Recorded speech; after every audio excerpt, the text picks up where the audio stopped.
Olá, que bom ter você aqui para mais um dia do nosso plano de leitura.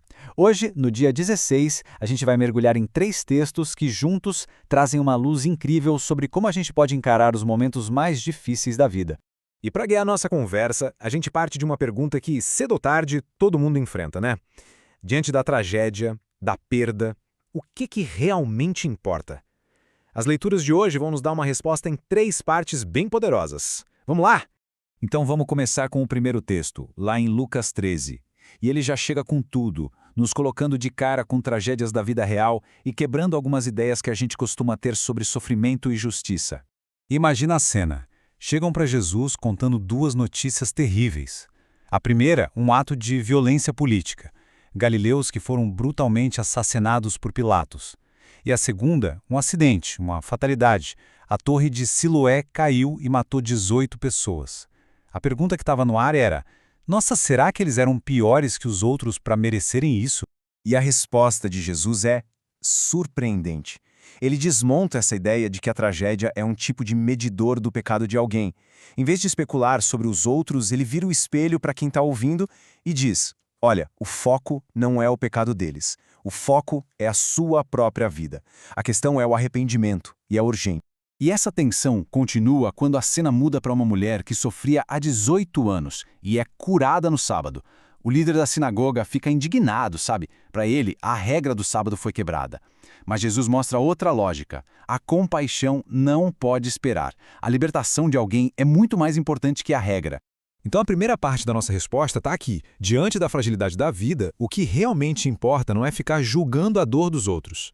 É olhar para dentro, entender a urgência da nossa própria condição espiritual e, ao mesmo tempo, agir com compaixão por quem está sofrendo ao nosso lado.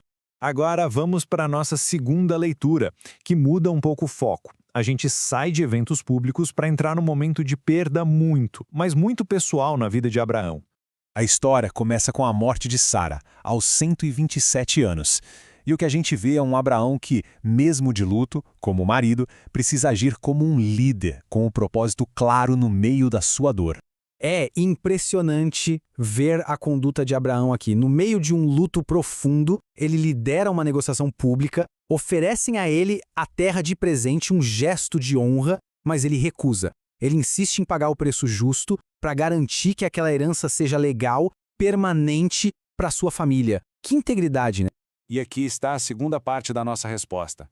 Nos momentos mais sombrios, o nosso caráter, a nossa honra, a forma como a gente cumpre nossos compromissos, isso importa, e muito. As nossas ações na crise revelam aquilo que a gente realmente valoriza. Bom, agora vamos para a nossa última leitura, que pega tudo isso, tragédia, compaixão, legado, e eleva para uma perspectiva eterna. Olha que incrível. O salmista aqui dá a resposta final. Ele redefine completamente a ideia de herança. Não é mais sobre um pedaço de terra, como a que Abraão comprou.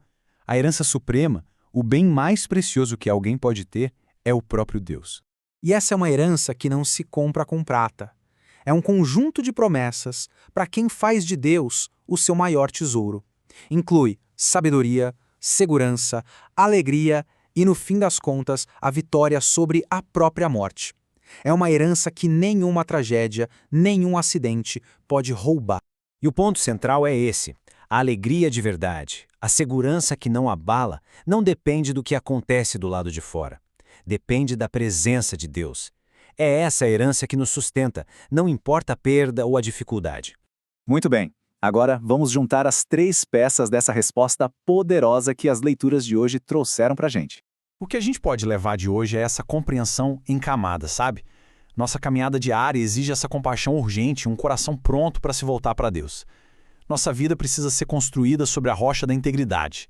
Mas no fim, nossa esperança e nosso maior tesouro estão em Deus, nossa herança eterna. Isso nos deixa com essa reflexão para o resto do dia. Se Deus é a nossa porção, a nossa herança, como isso muda o jeito que a gente encara as perdas, as tragédias e até os deveres de hoje? Tudo passa a ser visto sob uma nova luz, a luz da eternidade. Se essa nossa conversa ajudou a conectar os pontos das leituras de hoje, a gente ficaria muito feliz com o seu apoio. Curta essa reflexão e siga o canal PneumaBR para a gente poder continuar essa jornada de leitura diária juntos. Muito obrigado pela companhia.